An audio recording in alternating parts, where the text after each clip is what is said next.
साधु, आपने तो एक पोस्टर लगा रखा है। ये पोस्टर है अमीश के मेरे सन्यासियों को मारा क्यों, मेरे सन्यासियों को मारा क्यों।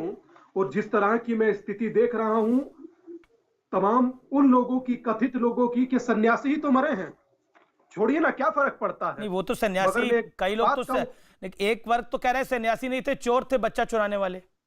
वही हम कह रहे हैं कि हमारे सन्यासी चोर हो गए और लोगों के चोर भी साधु हो गए। मुझे दुख इस बात का है कि भारत आज एक सन्यासी की मृत्यु पर, 2 सन्यासियों की मृत्यु पर मौन। वो बुजुर्ग 70 साल का साधु, कौन सा ऐसा सन्यासी 70 साल का हुआ इतिहास में जिसने चोरी की हो। इन लोगों को शर्म नहीं आता कुछ भी बोलने में और कुछ भी बोलते हैं। मगर मेरी एक बात का आंसर दीजिए अमीश भाई, मेरा ये भगवा पहनना गुनाह है क्या? मेरा ये भगवा पहनना गुनाह है? और अगर जो गुनाह है तो मुझे बताइए, मैं आगे से पहनूंगा ही नहीं। और अगर जो गुनाह नहीं है तो इस प्रकार का किया क्यों जा रहा है? भगवा का भारत में नरसंहार होगा और सब मौन होकर देखते रहेंगे? क्या सन्यासी साधु संत का कोई मानव अधिकार नहीं होता?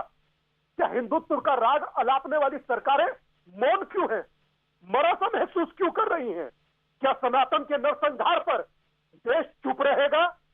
क्या अन्य कोई संप्रदाय का धर्म गुरु होता तो भी इन लोगों की यही स्थिति होती? कहां गए वो तमाम बुद्धिजीवी जो ट्वीट कर रहे थे? कहां गए वो बुद्धिजीवी?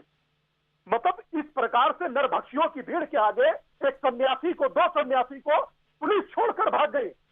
वो पुलिस जो कोरोना को लेकर इतना महत्वपूर्ण काम कर रही है, मगर कुछ पुलिस के लोगों ने जो वहां पर किया पालघर में, उससे मैं ही नहीं, पूरा संत समाज ही नहीं, पूरा सनातन आहत है।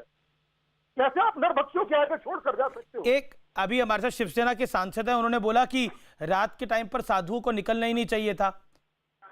आप जानते हैं अमीश भाई, वो किसी की मृत्यु के लिए जा रहा, किसी की मृत्यु हो गई, उसका अंतिम संस्कार करना था उनको। आप सोचिए कि उन दोनों का अंतिम संस्कार कौन करेगा? है उनके पास कोई जवाब इस बात का? मैं रुक कर बोल दिया। मैं रुक कर लेता हूं। मेरे साथ हैं इस समय कृपाल तुमाने। कृपाल जी, स्वामी दीपांकर की बात का क्या जवाब है? मैं पहले भी कह दिया हूँ कि जो घटना हुई है उसका हमें काफी दुख है और ये घटना यहाँ होना नहीं चाहिए था, क्योंकि साधु संत ये हमारी देश की शान है, हम उनका आदर करते हैं। आपने तो बोला कि रात को निकलना ही नहीं चाहिए था।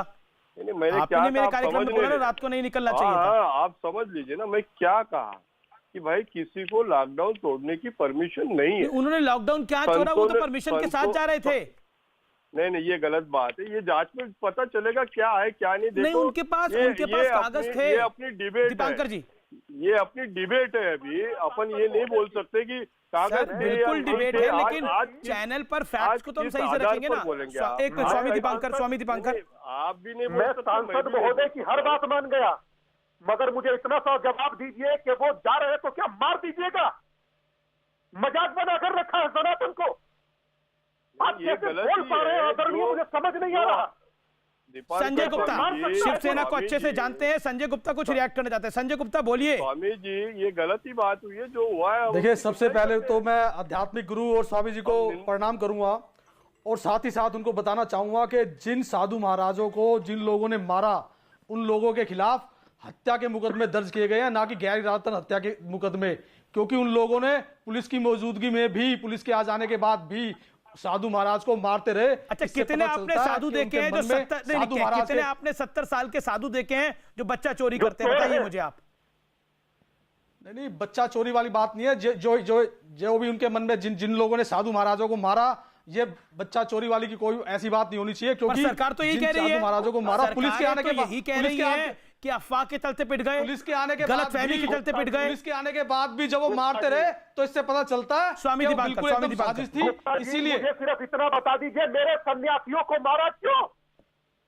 मैं रात से सो नहीं पा रहा हूँ। मारा उनके खिलाफ, क्यों मारा? जिन्होंने मारा आध्यात्मिक गुरु जी, उनके खिलाफ हत्या के केस दर्ज किए गए हैं। मुझे सबको अरेस्ट किया गया महाराष्ट्र सरकार ने। और उसकी महत्व और इस बात की महत्वपूर्णता को देखते हुए जिस तरह से सीएम आदित्यनाथ जी ने उद्धव जी से बात की और जिस तरह से अमित शाह साहब ने उद्धव जी से बात की, उद्धव साहब ने खुद आकर के इसके विषय में क्लैरिफाई किया इससे आपको मगर मैं आप स्वामी दुखी जी, हूं। गुरुजी इस बात का मैं संबित पात्रा, संबित पात्रा, ये कह रहे हैं कि उद्धव ठाकरे ने खुद निकल के बात करी, अब इस मामले को शांत